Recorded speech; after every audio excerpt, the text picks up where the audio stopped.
नमस्कार दोस्तों, कैसे हो आप सब। आज हम जानेंगे बटरफ्लाई गांधीमती शेयर प्राइस टारगेट 2024, 2025 और 2030 के बारे में। आखिर इन सालों में इस शेयर की वैल्यू कहां तक जा सकती है। तो दोस्तों, अगर मैं किसी भी कंपनी की शेयर की टारगेट वैल्यू निकालना है तो उसके लिए हमें कंपनी की कुछ जरूरी चीज़ों को देखना होता है। कंपनी की पिछले 5 सालों की परफॉर्मेंस को देखना होता है, भाई कंपनी ने कितना रिटर्न दिया है, कंपनी कैसा क्या प्रॉफिट बना रही है और कंपनी का रेवेन्यू वगैरह कैसा बन रहा है। ठीक है, उसके बाद ही जो है टारगेट वैल्यू को निकाला जा सकता है। तो हमारे पास यहाँ पे टारगेट वैल्यू आ चुकी है, पर इसको हम लास्ट में देखेंगे 2024, 2025 और 2030 की टारगेट वैल्यू क्या होगी।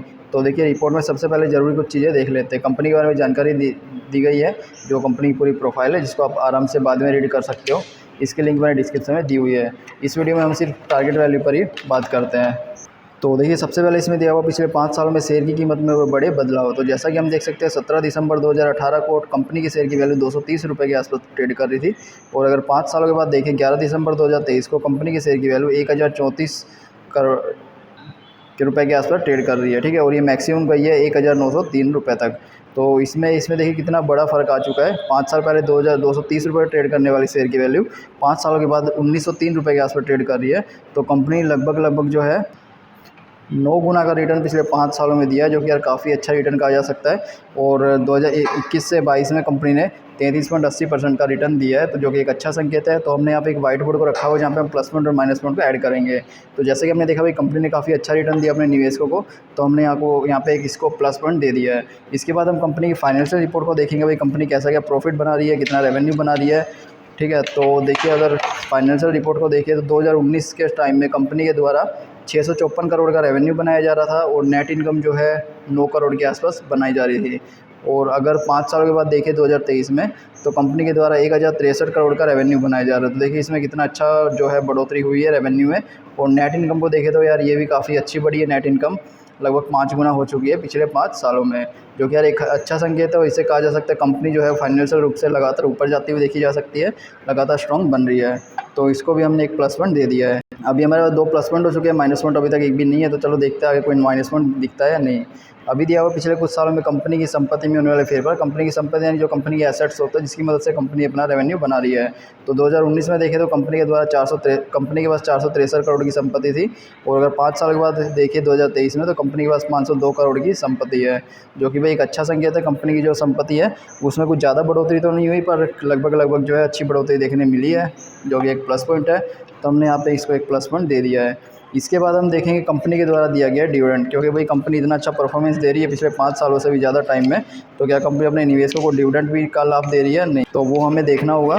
तो देखिए, डिविडेंड यहाँ पे दिया हुआ है। कंपनी के द्वारा 2021 में 2 बार डिविडेंड दिया गया, 20 में दिया गया और 16 में दिया गया, 13 में दिया। मतलब कंपनी जो है लगातार अपने निवेशकों को डिविडेंड नहीं दे रही है। 13 में दिया, तो 3 सालों के बाद 16 में दिया, फिर 20 में दिया, फिर 21 में 2 बार दिया, और उसके बाद से अभी तक कोई भी प्रकार का डिविडेंड नहीं दिया है। तो यार जो सीक्वेंस है डिविडेंड की, वो तो ज़्यादा अच्छी देखने नहीं मिली कंपनी में। तो हम इसको एक माइनस पॉइंट रखेंगे, क्योंकि कंपनी इतना अच्छा प्रॉफिट बनाने के बावजूद अगर लगातार डिविडेंड नहीं दे पा रही है, तो इसके पीछे भी कोई कारण हो सकता है। और ये एक तरह से जो है कंपनी के ज़्यादा प्रॉफिटेबल होने की और संकेत भी नहीं करता है। तो अभी हम देखेंगे कंपनी का शेयर होल्डिंग पैटर्न, जिससे हमें पता चलेगा कंपनी में कौन कौन से इन्वेस्टर रहे हुए हैं।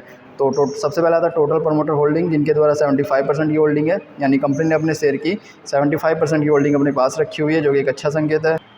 उसके बाद आता है म्यूचुअल फंड के द्वारा 6.51% की होल्डिंग है, जो कि एक अच्छा संकेत है। अदर डोमेस्टिक इंस्टीट्यूशन जो भारत के बड़े इन्वेस्टर है, उनके द्वारा सिर्फ 0.0% की होल्डिंग है। यार ये तो काफ़ी कम होल्डिंग है, क्योंकि ये भारतीय कंपनी होने के बावजूद इसमें ज़्यादा कुछ भारतीय इन्वेस्टर अपना निवेश नहीं कर रहे, जिसके पीछे कुछ अच्छे कारण नहीं देखे जा सकते हैं। और इसमें फॉरेन इंस्टीट्यूशन विदेशी इन्वेस्टर के द्वारा 0% होल्डिंग है, ये भी एक अच्छा कारण नहीं है निवेश करने का। रिटेल इन्वेस्टर 18% है। जैसा कि हम जानते हैं, रिटेल इन्वेस्टर अगर कम मात्रा में होते तो अच्छा माना जाता है।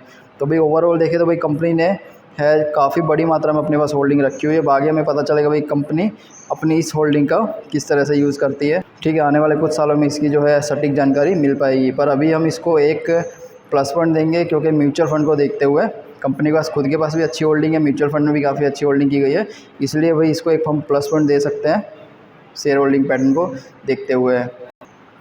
पर इसके साथ साथ हमें ये भी ध्यान रखना है कि भाई इसमें जो है भारतीय बड़े इन्वेस्टर और विदेशी इन्वेस्टर किसी भी प्रकार में अपना निवेश नहीं कर रहे हैं, जो कि इसको निवेश करते टाइम ध्यान में रखना ज़्यादा ज़रूरी है। इसके बाद हम देखते हैं रिपोर्ट में क्या दिया हुआ है।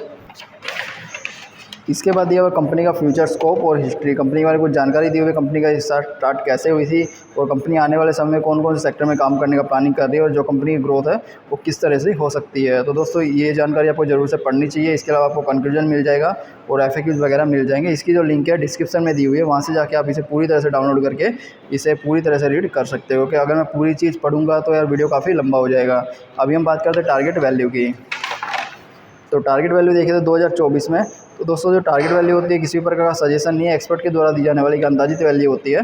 तो अगर हम 2024 में देखें तो कंपनी के शेयर की वैल्यू 940 रुपये से 1250 रुपये तक जाने की संभावना को बताया जा रहा है। और अगर 2025 में देखें तो कंपनी के शेयर की वैल्यू 1710 से लेकर 2150 रुपये तक जाने की संभावना को बताया जा रहा है। और अगर 2030 में देखें तो कंपनी के शेयर की वैल्यू 7850 से लेकर 8900 रुपये तक जाने की संभावना को बताया जा रहा है। और अगर प्लस पॉइंट माइनस पॉइंट को देखें तो भाई इसमें हमें 4 प्लस पॉइंट देखने मिले, 1 माइनस पॉइंट देखने मिला, ठीक है, जो लगभग जो है निवेशकों के लिए एक अच्छा संकेत है। तो दोस्तों ये थी कुछ अपडेट। जैसे जैसे हमें अपडेट मिलेगी हम आपके साथ भी अपडेट करेंगे। इसे चैनल को सब्सक्राइब कर ले, वीडियो को लाइक करें। तो चलिए मिलते हैं नेक्स्ट वीडियो में।